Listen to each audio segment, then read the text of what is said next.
What is a kingdom spouse? Let's talk about it. I am Prophet Sade Gilmore. A kingdom spouse is an individual that God chooses to help fulfill his purpose, said the Spirit of the Lord. So it's not even most really your purpose, it's his purpose that he called you to do for him. See, anybody can join themselves with somebody in marriage, but that doesn't mean that they're your purpose partner. Purpose partners are strictly chosen by God. Yes, you can look, you may even make a selection, but they too have to go under review. What do I mean? I mean, God is going to be, at the end of the day, it's going to be God who either approves or decline. Either yes, you can go forward with them, further with them, or no, he's going to tell you to let it go, reject. And so as I was working on a reason, an answer to why God would say no to someone that you brought before him, this is what the Lord said. I know the calling that I have for you, said God, and what it takes. So that's your answer to why he would say no to a certain individual. Or Lord, why you say no to them? Answer, because he knows the calling that he have for you and what it takes.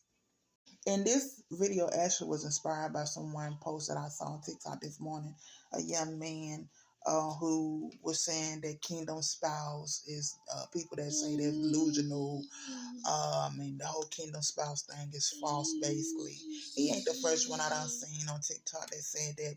So this is what his whole video came about. And I knew it was nobody but the Lord who, because I don't be caring to necessarily respond to that, because like, they'll find out one. But they'll say it was God led for me to respond, because it ended up becoming a video. And so as I was commenting on it, the Lord sent me back to it, to reply another comment on there, to add another comment on there. And then he reminded me of Adam and Eve. A kingdom spouse is nothing new.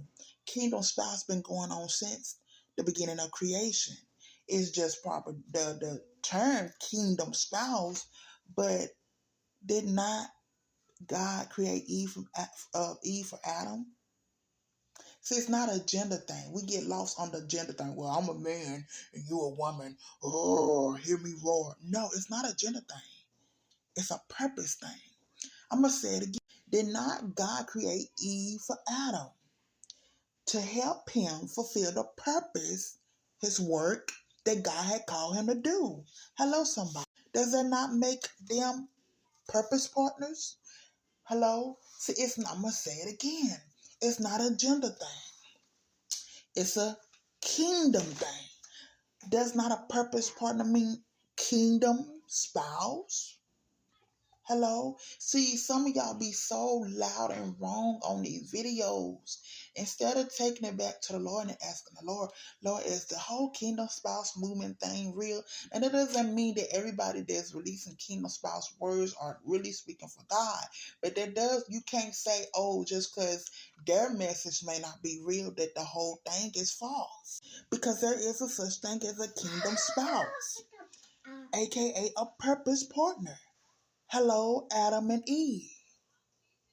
The first example of a purpose partner. Hello, in the Bible, biblical example. Since y'all like to say, oh, where is it in the Bible? There your example is in the Bible. And since we're talking about relationships, let me say a couple more things before I go. Every relationship gets tested by God. Every relationship, including your relationship with God. Because, or should I say, with the Son of God, Jesus. It gets tested by God. How else God is going to know? It's going to get tested. It's going to get reviewed. How else is he going to know? Yes, he knows everything. But he's still going to review that relationship. It's the same process with a purpose partner. It's just like this. This is a way to look at it. God chooses you. You chooses them. So it's not that, and I'm going to explain what I'm talking about. It's not that you don't have the right to choose who you want to marry. But it is that God is going to review them. So yes, your free will, yeah, you can choose, but to a certain degree. Meaning you may make the selection, but God is going to review it. You may look and make the selection, but he's going to either reject it or approve it. So that's where that whole God chooses you, you chooses them come from. It's not that God is oh so strict. He don't want you to choose who to marry. Oh. But it is that, okay, you choose. You got the free will to choose. But when you bring them before God, God is going to review them. And either he's going to reject them or approve them. And we just said in the previous minutes before a why. God said, because he know, how did I say? Let me go back to the page. Wait a minute, because I got it written down. Because he said, I know the calling that I have for you, said God, and what it takes. So that's why. That is why. But let's go on, because I got a couple more notes I want to get off before. I got to kill this lie, this religious lie. Um, I'm not even much going to say religion, what religion, because I don't know our religion that is against dating or against certain people dating women, let's just certain gender dating. But some religion, I'm not even most going to get the name, but some religion are so against dating. Some are so against women dating. Let's home in on women dating to the point where you have a whole bunch of women just afraid to date, afraid to get out there and try to find their purpose partner because they believe, based off their religious talks and thinking, it's a sin, or they're going to get in trouble by God if they try to go and find their purpose partner. So let's home in on that lie, because that's the biggest lie, one of the biggest lies from the pits of hell, that's rooted in religion. Certain religion tell you, oh, women are to just sit and shut up and sit, don't say nothing. No, you a woman, you don't supposed to get out there and try to help find your purpose partner. Just sit down in a corner and God is going to send it to your doorstep.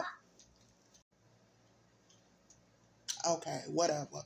But let's go on. First of all, dating is not a sin. God is not against dating. God is against sin.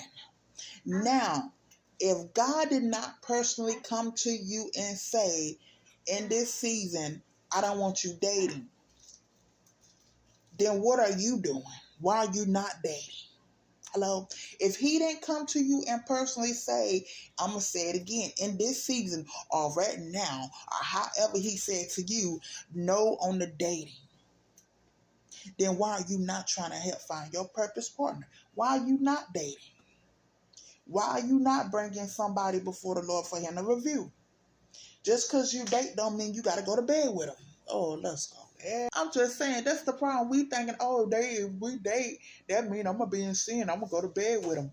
Everybody's not weak in the flesh. Weak to their flesh. Hello? Now, a reason why God may have you hidden,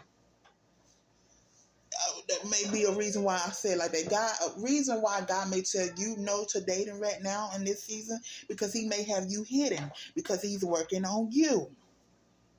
He's trying to process you, deal with you, majority of 99% of you. Then when he get that 99% of you complete, he may let you, okay, now you can come out and begin to date. Now you can go out and begin to try to find your purpose partner.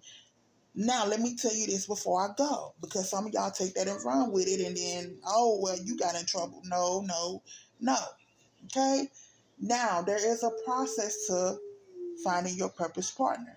I'm going to just be transparent and tell how I always used to do it before the Lord approved this purpose partner. Anytime in the past when I would go to try to find my purpose partner, no matter if it was on a dating app or whatever, I would always pray and ask the Lord.